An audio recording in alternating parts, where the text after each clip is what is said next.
El pacto con el diablo. Esta historia se desarrolló en el estado de Michoacán. Resulta que un individuo estaba por recibir un puesto importante en su pueblo. Dicho nombramiento merecía que organizara una gran fiesta, pero el muy irresponsable no había preparado nada. Su esposa lo regañó diciéndole que ya debía tener todo listo para el convivio. Él, sin apenarse o preocuparse siquiera, le dijo a su mujer que para lograrlo, al día siguiente iría al pueblo y le pediría dinero al primero que se encontrara. Y así lo hizo. Al día siguiente, muy temprano, salió de su casa, y el primero que se encontró fue a un Catrín montado sobre una mula. Se acercó a él y le comenzó a hacer plática.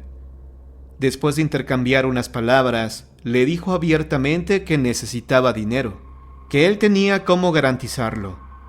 El Catrín, que en realidad era el diablo, lo escuchó con atención y le dijo que le daría el dinero, pero que a cambio tendría que entregarle al ser que siempre salía a recibirlo cuando llegaba a su casa.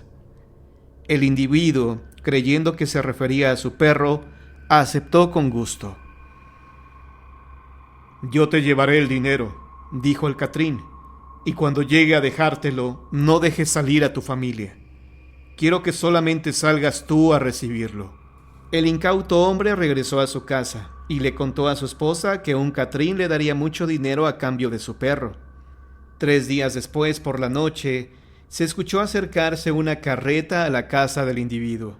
Cuando salió a abrir, vio que el Catrín venía acompañado de unos extraños hombres. Lo primero que le dijo fue: «¿En dónde lo echamos?», refiriéndose a los costales de dinero que llevaba. El ingenuo hombre les dijo en dónde colocarlos, y los acompañantes del Catrín obedecieron. Le dejaron 3 bultos, llenos de monedas de oro. La esposa del afortunado preguntó a su hija sobre la identidad de estos hombres, pero ella no supo qué contestarle. El Catrín le dijo al individuo que debía saldar su deuda una vez pasada la fiesta. «Ya que está aquí el dinero, te voy a cumplir con lo pactado», dijo el hombre. «Te daré a mi perro». «Yo no quiero a ningún perro», dijo el Catrín. «Quiero a tu hija». Como el inconsciente hombre vio tanto dinero, no sintió remordimiento en entregar lo que el Catrín pedía. Antes de retirarse, le indicó qué camino debía tomar para llegar a su casa. El Catrín se marchó en su carruaje aprisa, tan aprisa que a su paso su vehículo sacaba chispas. Finalmente el individuo pudo dar la fiesta como la había planeado, con castillos, toritos y músicos para amenizar la velada. Además, llevó una buena cantidad de dinero a la iglesia como ofrenda, pero el sacerdote, al desconocer de dónde provenía ese dinero, se rehusó a aceptarlo. Mejor para el torpe hombre, pues llegando a su casa lo primero que hizo fue arrojar las monedas al aire. Pero pasada la fiesta, recordó que debía cumplir su deuda con el Catrín, así que al caer la noche del día siguiente se dirigió a la casa de éste. Se llevó a su hija y a su esposa, pero no les dijo a dónde iban. Ellas solo obedecieron, pero presintieron que algo malo estaba por pasar. Durante el trayecto, pasaron por una capilla dedicada a la Virgen María, y su hija le pidió que le permitiera hacer una pausa porque quería rezar. El hombre no se rehusó. Se apartó un poco y se sentó en unas rocas. La madre de la muchacha fue con ella y las dos rezaron con mucha devoción. «Ay, Madre Santísima, no sé a dónde lleva mi marido a mi hija, pero confío en ti que la salvarás de cualquier mal», expresó la madre. De repente, a ambas les dio mucho sueño y se quedaron dormidas. De acuerdo a la leyenda, la Virgen se levantó de su altar y adoptó la forma de la mujer y su hija. El individuo continuó el viaje acompañado por las que él creía eran su esposa e hija. En cuanto llegó a su destino, que era una casa grande con zaguán de acero, pidió a quien lo atendió hablar con el Catrín. El sirviente del diablo sintió desconfianza en cuanto vio a estas personas y se lo advirtió a su amo. «No me parecieron bien esas personas, amo». No obstante la advertencia de su empleado, el Catrín ordenó que pasaran. En cuanto estuvieron frente al Catrín, éste supo que lo habían engañado. Entonces le dijo al deudor: «Le agradeces a tu hija que por devota que fue, te ha salvado de la deuda que tenías conmigo. Esas que me traes son imágenes. Yo no te pedí eso. Anda, vete ya. El desvergonzado flojo no entendió a qué se refería el Catrín con eso de imágenes, pues él solo veía a su mujer e hija. El hecho es que salieron de ahí y regresaron a su casa. En el camino, las mujeres nuevamente le solicitaron pasar a la capilla, pues querían rezar. Al momento de entrar a la capilla, las dos se convirtieron en la figura de la Virgen, al mismo tiempo que despertaron madre e hija de verdad y volvieron a casa con su marido. Ya a salvo, la familia hizo una reconstrucción sobre lo que había pasado. Ante la extrañeza del caso, el irresponsable individuo comprendió que el Catrín no era otro que el mismísimo diablo. Se arrepintió de lo que había hecho y debido al impacto de saber que había visitado el mismísimo infierno, falleció al poco tiempo. El diablo en visita.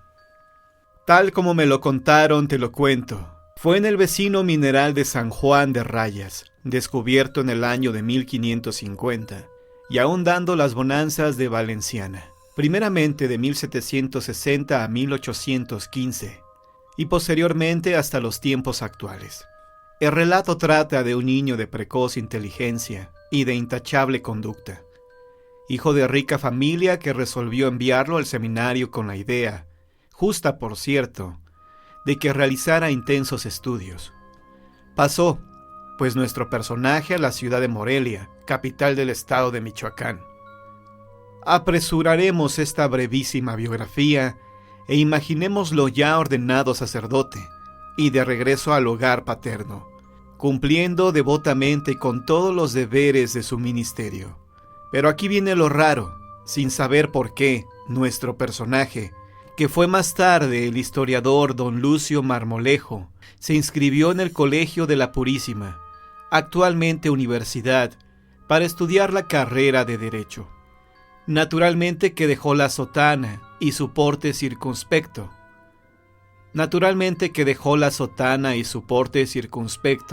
Para lucir la chistera y la levita, prendas masculinas propias de aquellos tiempos. Terminada la profesión, se dedicó empeñoso a la aplicación de las leyes, y sorpresa, descolló en las lides de la política, pues si anteriormente había sido buen predicador, ahora era un notable orador. Sin embargo, ¿qué es lo que acontecía en el interior de Lucio? ¿Qué luchas había en su espíritu? ¿O qué inquietudes dominaba su vida? Lo cierto es que de pronto viene el otro cambio y lo vemos nuevamente en la iglesia de San Juan de Rayas. Aclaremos que el mineral de Rayas fue descubierto allá por mediados del siglo XVI y que el hallazgo de la veta se debió a un arriero llamado Juan de Raya y que cuando llegó a su mayor apogeo pasó a ser propiedad de Sardaneta y Legazpi, tercer marqués de Rayas, dueño que fue del inmenso tesoro. Entonces fue cuando se construyó el hermoso templo que lleva el mismo nombre.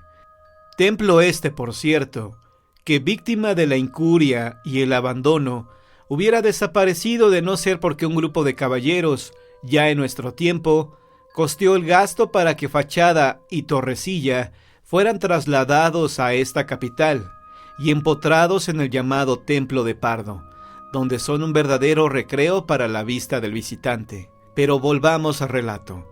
Una tarde de ejercicios se presentó en la casa de ejercicios de encierro un sujeto de porte misterioso, inquiriendo por el sacerdote.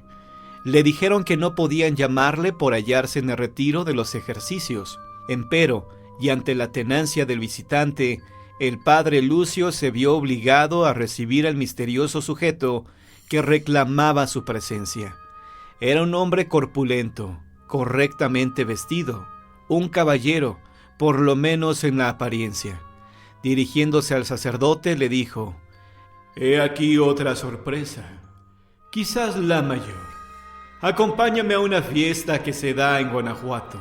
Habrá baile, bebida, mujeres y toda clase de diversiones». El padre Lucio quedó más que sorprendido, estupefacto, pero rehaciendo el ánimo contestó: «Si para esto me mandó usted llamar, ya puede retirarse. De ningún modo podría yo aceptar tal invitación». Y sin más le volvió la espalda.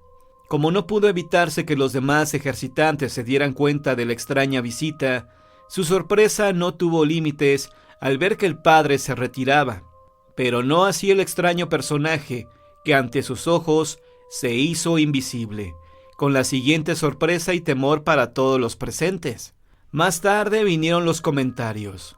Era el diablo en persona, decían algunos, que quería llevarse al padre Lucio. Cierto o no, el elegante caballero desapareció ante los ojos atónitos de quienes presenciaron este hecho que se antoja increíble y sobrenatural. El mito de las almas en pena. En México, como en muchos otros países, se cree que si el final de una persona llega repentinamente y dejamos tareas pendientes en este mundo, el espíritu volverá tratando de remediar lo inconcluso. El siguiente mito hace alusión a dicha creencia. Allá en los tiempos cuando la Virgen de Guadalupe acababa de hacer sus apariciones, hubo un padre que no encontraba a su hijo.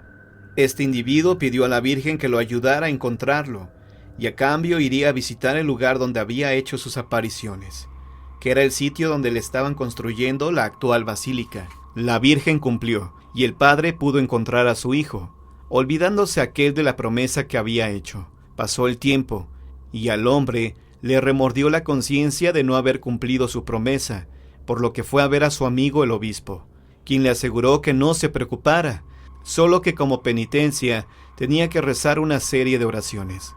Ese mismo día, cuando el obispo iba de regreso de visitar